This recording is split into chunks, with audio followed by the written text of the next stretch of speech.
The Lord be with you. And with your spirit. A reading from the Holy Gospel according to St. John. Glory to you, O Lord.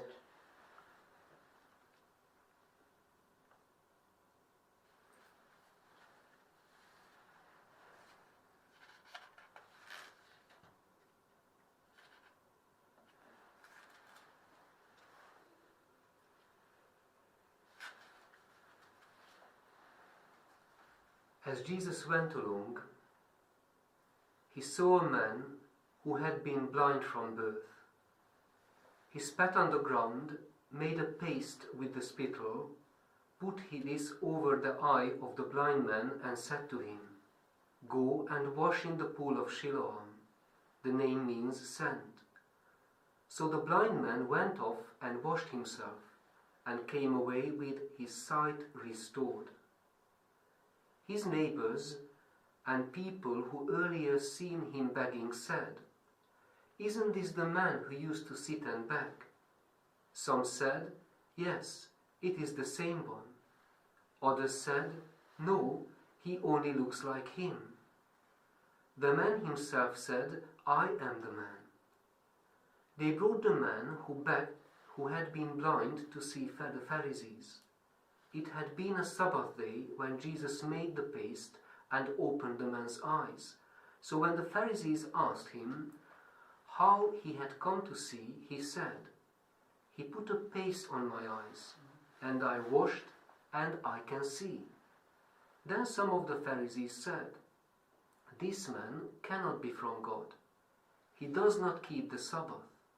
Others said, "How could a sinner produce signs like this?"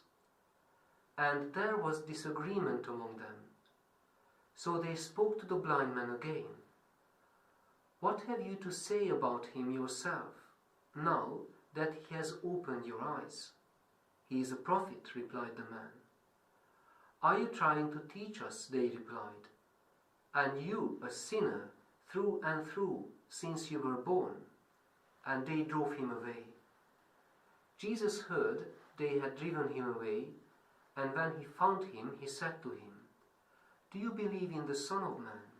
"Sir," the man replied, "tell me who he is, that I may believe in him."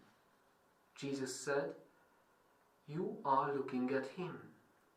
He is speaking to you."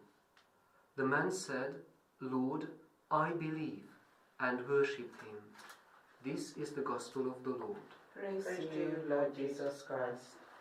Let us be seated for our meditation. Today, when the Christian churches are suspended in terms of there are no longer public services, we find ourselves in a similar situation than Jesus is. To start with the good news, we are with him in this similar situation. We are always with him. He is always with us.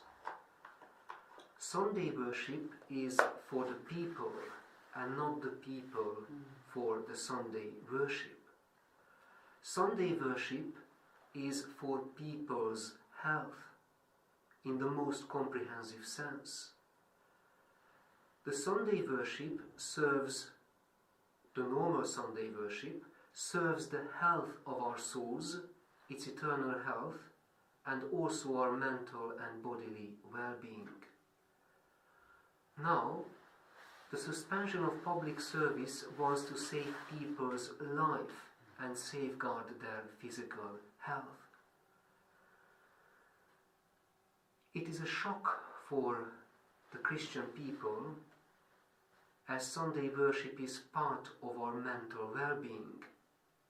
It is a tool of our physical renewal, of our weekly rest.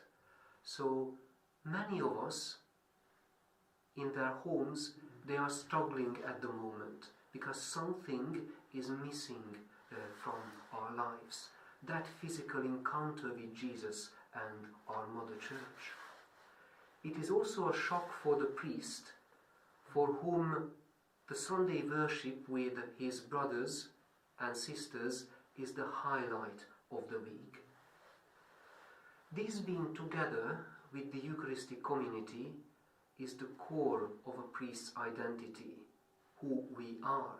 So at the moment, many of my priest colleagues are struggling because suddenly they feel irrelevant. Yet, we can have a look at this serious constraint in a different way. And seeing our changed Sunday routines differently is equal in significance to today's miraculous healing in the Gospel when the blind man regained his sight. So today's Gospel is so relevant. Let us see our new situation in a fresh light. In the light of divine grace, we can recognize that not coming to church, giving up part of ourselves, can be done out of love. Our self-discipline can and will save someone else's life. We enjoy being with God, but it cannot remain a narcissistic joy.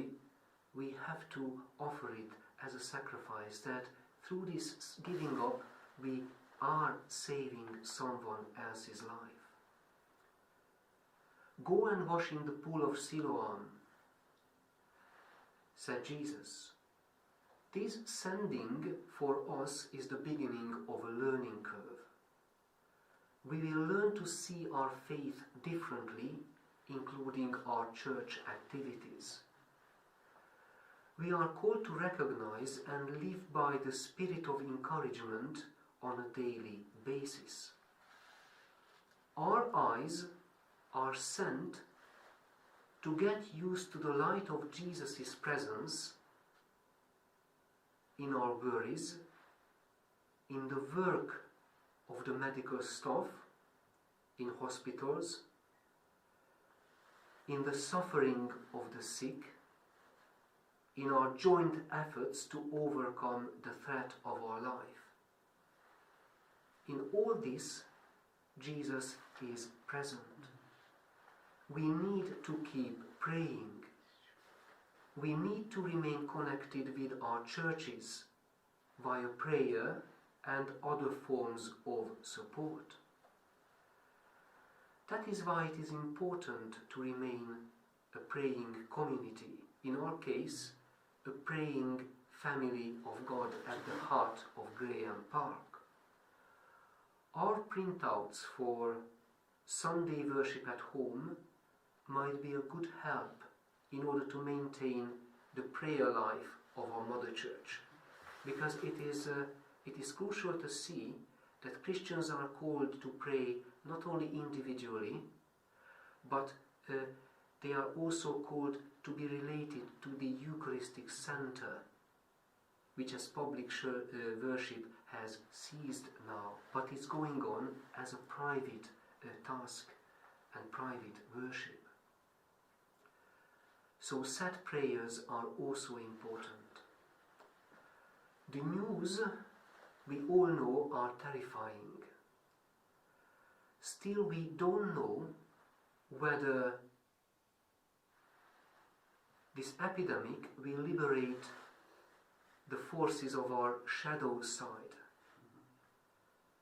Individual and collective fears, selfishness, antisocial behavior, God forbid, violence and crime can be liberated. People under stress, communities under stress, can reach a breaking point. What has been happening now is equal to the social and mental trauma caused by war. However, this fourth Sunday of Lent could not be a more timing message. Its name is Letare Sunday, rejoice.